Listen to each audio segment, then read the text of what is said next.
নারায়ণং নমস্কৃত্য নরং চৈব নরোত্তমং দেবীং সরস্বতীং ব্যাসং ততো জয়মুদীরয়েৎ। মহাভারত আদি পর্ব। পুনর্বার সিন্ধু মথন ও মহাদেবের বিষপান। করজোরে দাঁড়াইল সব দেবগণে, শিব বলে মথ সিন্ধু থামাইলে কেনে। ইন্দ্র বলে মথন হইল দেবশেষ, নিবারিয়া আপনি গেলেন ঋষিকেশ। একে ক্রোধে আছিলেন দেব মহেশ্বর, তাহাতে ইন্দ্রের বাক্য কম্পে কলেবর। শিব বলে এত গর্ব তোমা সভাকার, আমারে হেলন করো করি অহংকার। রত্নাকর মথি রত্ন নীলা সবে বাটি, কেহ চিত্তে না করিলা আছয়ে ধূর্যটি। যাহা করিলে তাহা কিছু নাহি করি মনে, আমি মথিবারে বড়ি করহ হেলনে। মহাদেব, যক্ষ যক্ষ সমস্ত শিবের সেনা সমস্ত কিছু নিয়ে উনি উপস্থিত হয়েছেন ক্ষীরোদ সাগর তীরে। দেখলেন সমস্ত দেবদেবতারা তাকে দেখেই করজোরে প্রণাম করে দাঁড়িয়ে আছে। শিব বলছে, সিন্ধু মন্থন করো, কেন থামালে? তো ওখানে দেবতাদের রাজা ইন্দ্র ছিলেন, উনি বললেন যে মথন তো কেবলই ঋষিকে শেষ করে গেলেন, তো সেই কারণের জন্যেই মথন বন্ধ হয়েছে। তো মহাদেব বলছেন যে তোমরা সবাই নিজেদের মধ্যে সমুদ্র মন্থন করে সমুদ্র মন্থনে উত্থিত রত্নগুলো নিজেরা ভাগ করে নিলে, তারপরে আবার আমি বলছি তাতেও তোমরা আমার কথা হেলা করছো, মন্থন করছো না। এতেক বলিল যদি দেব মহেশ্বর, ভয়েতে দেবেরা কেহ না কইল উত্তর। নিঃশব্দে রহিল যত দেবেরও সমাজ, করজোরে বলয়ে কশ্যপ মুনিরাজ। অবধান কর দেব পার্বতীর কান্ত, কহিব ক্ষীরোদ সিন্ধু মথন বৃত্তান্ত। মহাদেবের এই ক্রোধের সামনে কেউ উত্তর দিতে পারছে না। ওখানে দাঁড়িয়েছিলেন কশ্যপ মুনি। উনি বলছেন, হে পার্বতীর কান্ত, আমি ক্ষীরোদ সাগর মথন বৃত্তান্ত আপনাকে বলছি, আপনি শ্রবণ করুন। পারিজাত মাল্য দুর্বাসারও গলে ছিল, স্নেহ হেতু সেই মাল্য মুনি ইন্দ্র গলে দিল। গজরাজ আরোহণে ছিল পুরন্দর, সেই মাল্য দিল তার দন্তের উপর।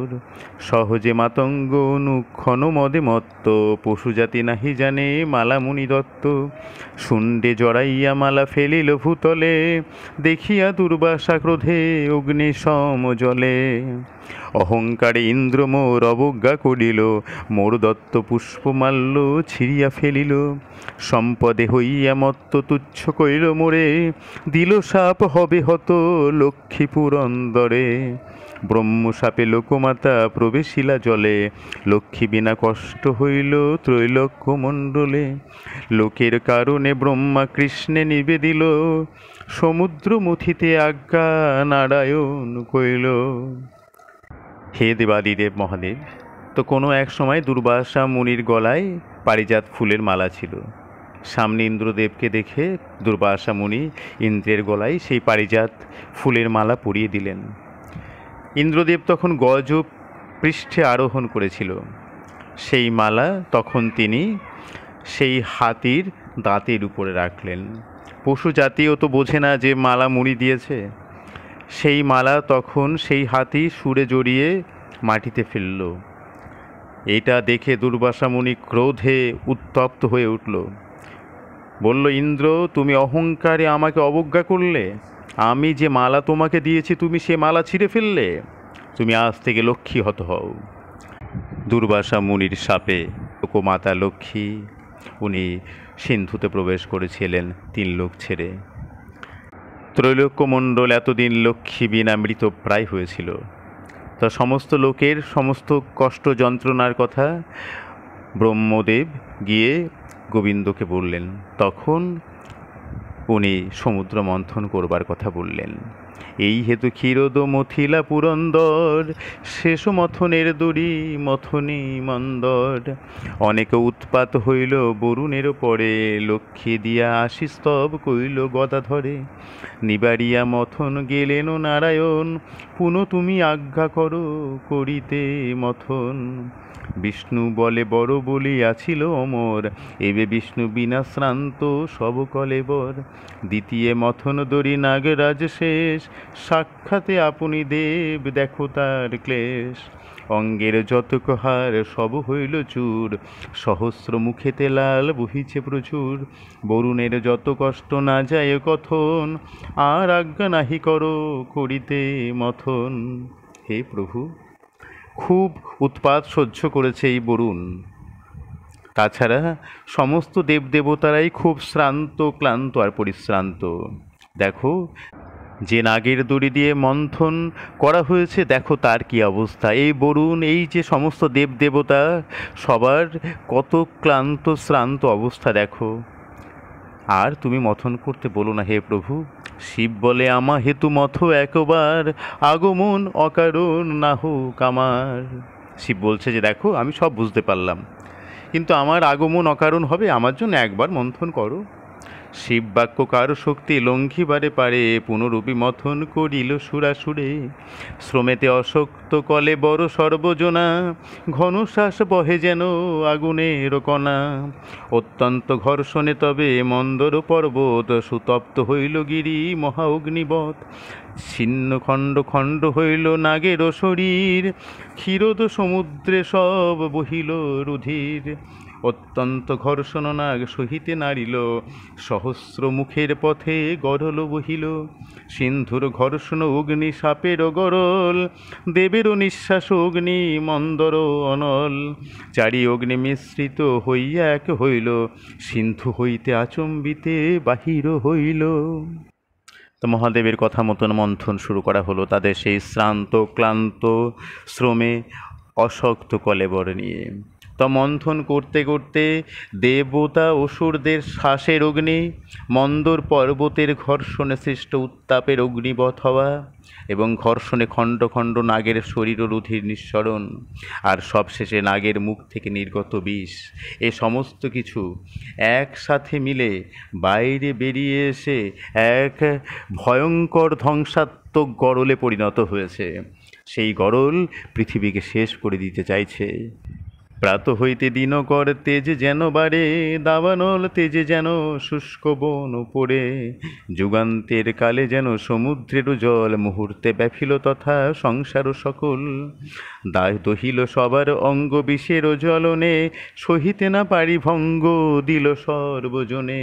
পালাই সহস্র চক্ষু কুবের বরুণ, প্রলয় সমান অগ্নি দেখিয়া দারুণ। অষ্টবসু নবগ্রহ শ্রেণী কুমার, অসুর রাক্ষস যক্ষ যত ছিল আর। পালাইয়া গেল যত ত্রৈলোক্যের জন, বিষণ্ণ বদনে তবে চাহে ত্রিলোচন। সূর্যের তেজ যেমন সকালবেলার থেকে ধীরে ধীরে বাড়তে থাকে, দাবানলের আগুন যেমন ধীরে ধীরে সমস্ত বনকে গ্রাস করে নেয়, যুগান্তের কালে সমুদ্রের জল যেমন সারা পৃথিবী বেপিয়ে যায়, ঠিক সেই রকমভাবে এই বিশ্বের দহন ধীরে ধীরে ক্রমাগত বাড়তেই চলেছে। আশেপাশে যারা যারা ছিল সবাই পালিয়ে গেল। এই সমস্ত কিছু দেখে মহাদেব ভারী বিষণ্ণ হয়ে পড়েছেন।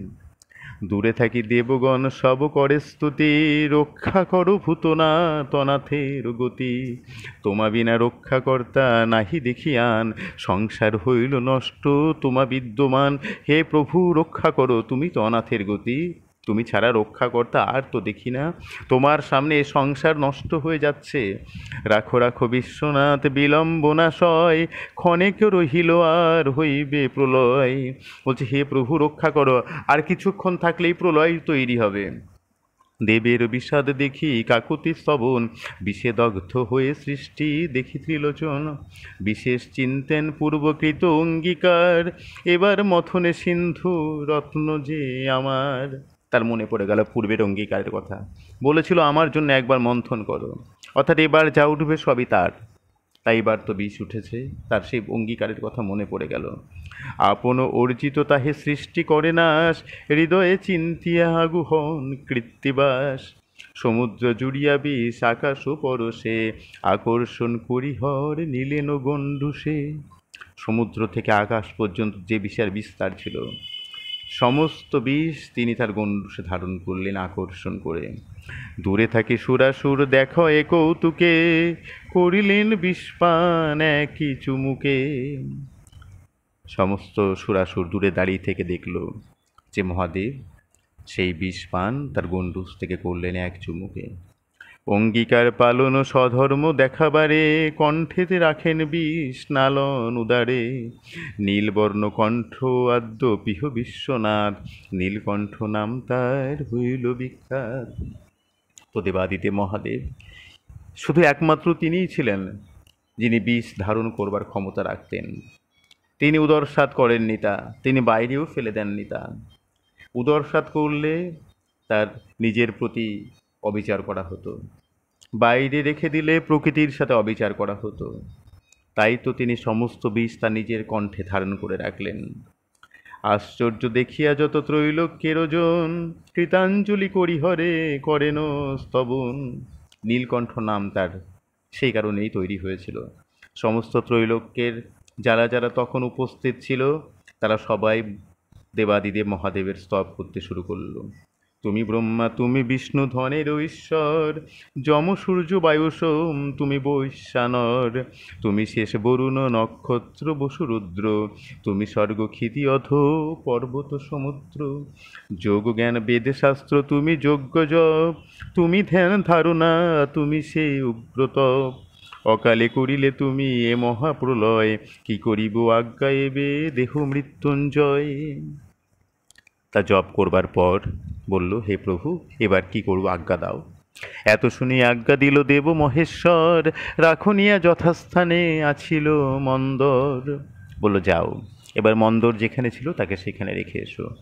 মথন নিবৃত্তি করো, নাহি আর কাজ, অনেক পাইলে কষ্ট দেবীরও সমাজ। এত শুনি আনন্দিত হইল দেবগণ, মন্দর লইতে সবে করিল যতন। অমর ৩৩ কোটি অসুর যতেক, মন্দর তুলিতে যত্ন করিল অনেক। আরও শক্তি নহিল তুলিতে গিরিবর, তুলিয়া লইল গিরি শেষ বিষধর। যথাস্থানে মন্দর থুইল লয়ে শেষ, নিবারিয়া গেল সবে যার যেই দেশ। কাশীরাম দাস কহে করিয়া মিনতি, অনুক্ষণ নীলকণ্ঠ পদে থাক মতি। মহাভারতেরই কথা সুধা হইতে সুধা, করিলে শ্রবণে পান যাই ভব ক্ষুধা। তা মথন নিবৃত করা হলো, মন্দরকে নিয়ে যথাস্থানে রাখা হলো, দেবদেবতারা যথাস্থানে গমন করল। এরপর শুরু হবে অমৃতের নিমিত্ত সুরাসুর দ্বন্দ্ব ও শ্রীকৃষ্ণের মোহিনী রূপ ধারণ। নমস্কার।